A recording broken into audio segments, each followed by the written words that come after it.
selamatkan makhluk hidup ya pada tema 1. Nah, kita awali dari subtema 1 ya, yaitu tumbuhan sahabatku.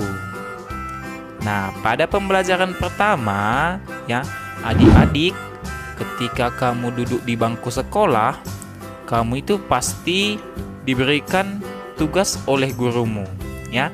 Ada beberapa tugas, salah satunya adalah membuat laporan ya. Tapi ketika membuat laporan, banyak nih adik-adik yang kadang sudah stres duluan ya, merasa dirinya tidak mampu, lalu dia merasa putus asa. Nah, tapi walaupun begitu, tugas kita harus tetap kita selesaikan.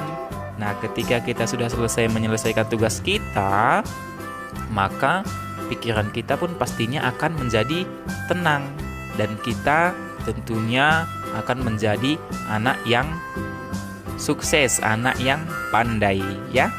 Nah, berbicara tentang teks laporan ya, ada nih tentang teks laporan hasil pengamatan. Apakah itu teks laporan hasil pengamatan ya?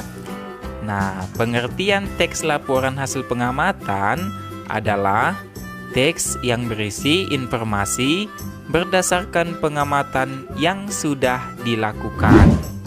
Nah, contohnya apa? Ya, misalnya pengamatan tentang perkembangan hewan, tumbuhan, dan keadaan di lingkungan sekitar kita. Nah, pada umumnya teks laporan hasil pengamatan ada beberapa isinya loh. Nah, yang pertama ada informasi umum, yang kedua ada kumpulan fakta-fakta, lalu yang ketiga ada simpulan ya, atau kesimpulan. Nah, berbicara tentang tumbuhan sahabatku, nah ternyata tumbuhan ini ada yang berkembang secara generatif loh ya. Pasti adik-adik sering sekali melihat tumbuhan di sekitar rumahnya, apalagi kalau di hutan ya kan, semuanya rata-rata tumbuhan ya kan. Nah, salah satu ciri makhluk hidup adalah dapat berkembang biak ya. Berkembang biak berarti menghasilkan keturunan. Nah, tumbuhan juga dapat berkembang biak, salah satunya dengan cara generatif. Nah, tumbuhan memiliki alat perkembangbiakan. Apa itu? Nah, alat perkembangbiakan tumbuhan adalah bunga ya. Pada bunga umumnya terdapat benang sari dan putik. Sel kelamin jantan terdapat pada benang sari, sedangkan sel kelamin betina terdapat pada putik. Nah, tentunya adik-adik pasti sering dong melihat bunga, baik di sekolah, di rumah, ataupun bisa juga di taman. Nah, lalu bagaimana cara tumbuhan berkembang biak secara generatif? Nah, adik-adik bisa memperhatikan gambar berikut ini ya. Di sini sudah ada siklusnya atau tahapannya. Nah, yang pertama terjadi peristiwa penyerbukan, yaitu serbuk sari jatuh di kepala putik. Lalu terjadi pembuahan, yaitu serbuk sari atau sel kelamin jantan melebur dengan sel telur atau sel kelamin betina. Kemudian pembuahan tadi menghasilkan zigot ya. Lalu zigot tumbuh menjadi embrio atau tunas tumbuhan di dalam biji. Nah, pada biji itu berada di dalam buah. Nah, kemudian biji yang ditanam akan tumbuh menjadi tumbuhan baru. Nah, tumbuhan baru akan tumbuh menjadi tumbuhan dewasa.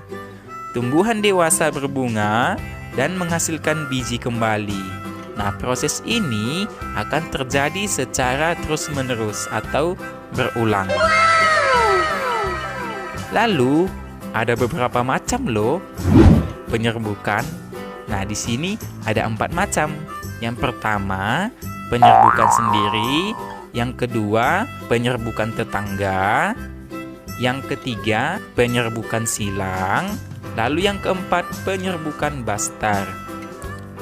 Nah, apa itu penyerbukan sendiri?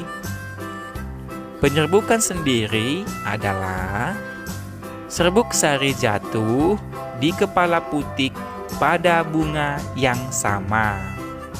Lalu penyerbukan tetangga, yaitu serbuk sari jatuh di kepala putik pada bunga yang masih satu tumbuhan. Yang ketiga, penyerbukan silang, yaitu serbuk sari jatuh di kepala putik pada bunga lain yang sejenis, tetapi berbeda tumbuhan. Lalu yang terakhir, penyerbukan bastard. Apa itu? Nah, penyerbukan bastard adalah serbuk sari jatuh di kepala putik pada bunga yang berasal dari tumbuhan yang berbeda spesies. Nah, kira-kira adik-adik sudah paham tidak pelajaran kita hari ini? Bapak harapkan semoga kita semuanya paham ya. Oke, cukup sekian materi pembelajaran kita kali ini. Sampai ketemu lagi di lain kesempatan.